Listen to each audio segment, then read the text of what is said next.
دوستوں ایک بڑی خبر ہے، یمن کے حوثیوں نے ایک بار پھر میزائل سے حملہ کیا ہے اور ایک بار پھر نشانہ بنا ہے ایک جہاز، ایک ٹینکر۔ کون سا وہ ٹینکر ہے، کس دیش کا ہے، پوری تفصیل آپ کو بتاتے ہیں۔ آپ دیکھ رہے ہیں نیوز 18 کا سوشل میڈیا پلیٹ فارم، میں ہوں وصال اعظم۔ یمن کا بڑا دعویٰ سامنے آیا ہے، سعودی عرب کے 8ویں آئل ٹینکر کو بیلسٹک میزائلوں سے نشانہ بنانے کا یہ اعلان ہے۔ بحر احمر یعنی لال ساگر میں کشیدگی خطرناک حد تک بڑھ گئی ہے۔ یمن نے کہا ہے کہ سعودی آئل ٹینکرز کا راستہ ہر قیمت پر روکا جائے گا۔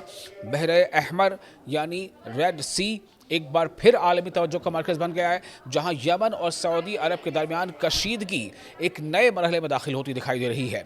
یمن کی مسلح افواج نے ایک ایسا دعویٰ کیا ہے جس نے پورے ریجن میں تشویش کی لہر دوڑا دی ہے۔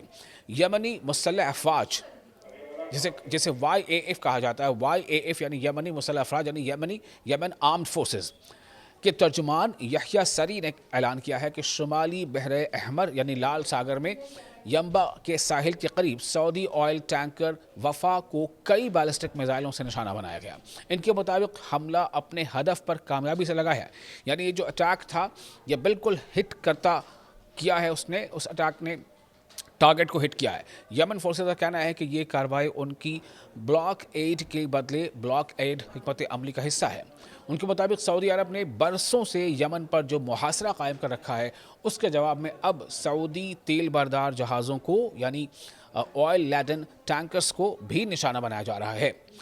یمنی بیان کے مطابق 22 جولائی سے شروع ہونے والے اس بحری مہم کے دوران یہ سعودی عرب کے 8ویں آئل ٹینکرز پر حملہ ہے۔ جی ہاں، 8ویں آئل ٹینکرز پر حملہ ہے یمن کی طرف سے۔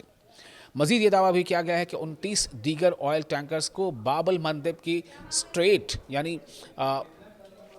آبنا سے گزرنے سے روک دیا گیا ہے، جس کے بعد انہیں بحر احمر یعنی لال ساگر یا بحر عرب سے واپس لوٹنا پڑا ہے۔ یمنی ترجمان نے کہا ہے کہ سعودی عرب اب اپنے آئل ٹینکرز کو متبادل راستوں سے بھیجنے کی کوشش کر رہا ہے، آلٹرنیٹ روٹ سے بھیجنے کی کوشش کر رہا ہے، لیکن ان کی فورسز ان تک رسائی کے تمام راستے بند کرنے کا ارادہ رکھتی ہیں۔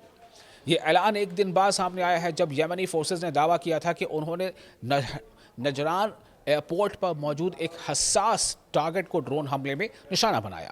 ان کے مطابق یہ کارروائی سعودی ڈرونز کی یمنی فضائی حدود میں پروازوں کے جواب میں کی گئی ہے۔ ادھر بین الاقوامی خبر رساں ادارے رائٹرز کی ایک حالیہ رپورٹ کے مطابق مسلسل کشیدگی کے باعث 6 سعودی سپر ٹینکرز نے بحر احمر یعنی ریڈ سی کا راستہ چھوڑ کر جنوبی افریقہ کے گرد لمبا راستہ اختیار کیا، جس سے ان کے سفر میں تقریباً 25 دن کا اضافہ ہو گیا۔ دوسری طرف سمندری انشورنس کمپنیوں نے بھی بحر احمر کے مزید علاقوں کو ہائی رسک زون قرار دینا شروع کر دیا ہے، جس سے جہاز رانی کے اخراجات اور خطرات دونوں بڑھ رہے ہیں۔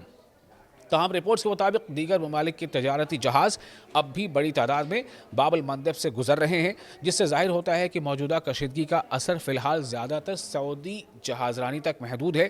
اسی دوران برطانوی اخبار دی گارڈین نے بھی رپورٹ کیا ہے کہ سعودی عرب یمن کے بحری ناکہ بندی ختم کرانے کے لیے زمینی اور بحری کارروائی کے مختلف آپشنز پر غور کر رہا ہے، جبکہ ایک بین الاقوامی بحری اتحاد بنانے کی کوششیں بھی جاری ہیں۔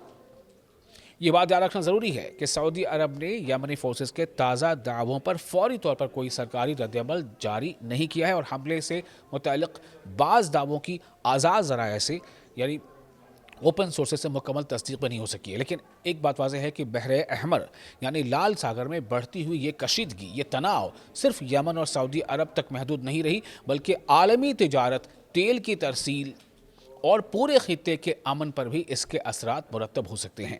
آنے والے دنوں میں صورتحال کس سمت جاتی ہے، اس پر پوری دنیا کی نظریں جمی ہوئی ہیں۔ آپ کو یہ ویڈیو کیسا لگا؟ آپ اپنے تاثرات کامنٹ باکس میں شیئر کر سکتے ہیں۔ ویڈیو اچھا لگا ہو تو اسے لائک اور شیئر ضرور کریں۔